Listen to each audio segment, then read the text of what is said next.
Real terror is not the sight of death. It is the fear of death. What is the fear of death?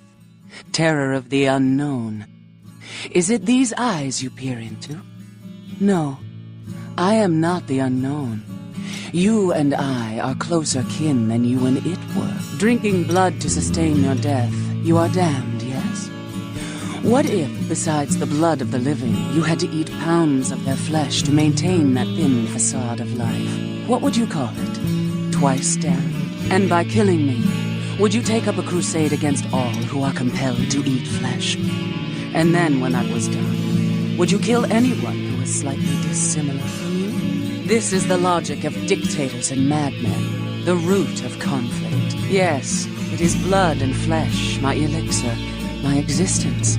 You are calm. Have you also come to the conclusion that life and death are mutually parasitic? I kill or I rot. For every night I go without it, I wilt. All things must consume life to avoid dying. You and I are no exception. We drink blood, I eat flesh. Kine eat food, but kine think us a monster. Without remorse, they would burn our body twice over to be certain we were destroyed.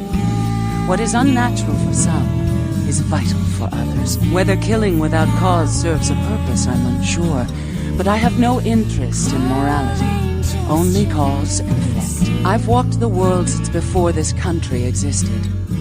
In that time, I have collected information and objects even some of the eldest of our kind would doubt existed. If I were to offer you the chance to obtain such a rarity, would you accept? Though I have no doubt you'd make the attempt. It would end in one of two results. A quick death for you, or several lifetimes of frustration, tearing up this city looking for my stash of secrets. This perspective is uncommon. The multitude see death as tragic. If this were true, so then would be birth. My birth name I tell no one. You may address me as Keisha. Keisha was the name of my companion and lover in a time before my death, 230 years ago. She has no need of me. My stay in this city is transitory. I seek relics of the occult traced here and would trade similar artifacts to acquire them. But if you wish to bargain with me, the kind upstairs must be sent down here. He has seen too much. Tell him this was all a ruse. His friend is playing a joke. He will come. He must come down here. If he leaves, the frail disguise we wear for mortals will be seen through, eventually. The kind's fate was sealed the moment he entered. Do not waste time debating the morality. If a man walks into a tiger's domain, it may result in his being devoured. So it has. I made a request of you. Why have you not sent the man down? Disappointing. He will bring others, lawmen. This will be an inconvenience. I should have known not to involve a novice in this matter. I go. That may be sufficient, but the only way to be sure would have been to kill him. You should not waste time debating the morality. If a man walks into a tiger's domain, it may result in his being devoured. Yes, I am searching for 2 items I have tracked to this area. One, I believe, may be in one of the local museums. I have not yet searched them all. The other I believe to be in the Giovanni's possession, though I have not confirmed it. For these items, I will exchange items of similar worth. The Museum of Natural History housed one. Of that, I'm certain. I did investigate the grounds, but I have concluded it was stolen along with that sarcophagus. A fetish is described in a 19th century chronicle of a British platoon's encounter with a local tribe. Soldiers would go missing in the night and be replaced by these fetishes. It may be valuable to my studies. It is used to communicate with certain entities otherworldly. It is a tome called the Voce del Morte. Should you find yourself within the walls of the Giovanni, seize the opportunity and take it, or they will make sure you never have another. Yes, this is in me and of use to me.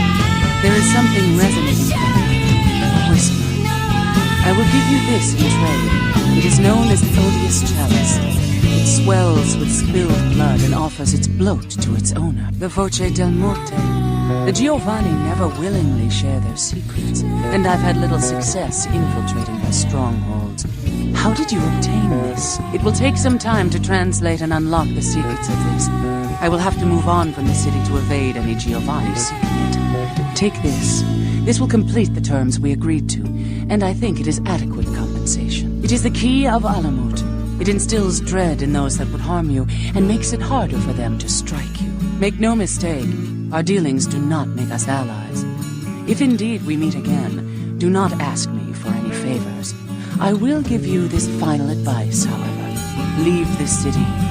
These are its final nights. Discord looms heavy. I've felt this before. In November of 1938, I was translating documents in Leipzig, Germany, written by a purported Crusades-era necromancer.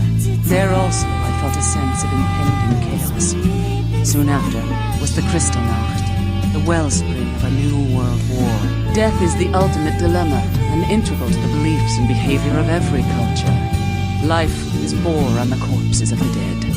Without death, there would be no motivation to accomplish anything. The only emotion would be existing. Life would be pestilent and agonizing. If it satisfies you, I make an effort to only prey on the weak and worthless, consuming their flesh not out of spite, but out of self-preservation. I wither and rot in habit. It is my survival. That girl you sent to me, I've grown used to masquerading as one of them and seeking something suitably feeble enough to cull from the herd. That's the first time I've had one delivered. Take my advice. Leave the city before it comes crashing down around you. Child of Malkav, you should understand better than any other the debilities of some of these bloodlines. A spider? No, they drink only blood. My own condition is more like the mantis. I must also eat the flesh of these kind to survive. Wait.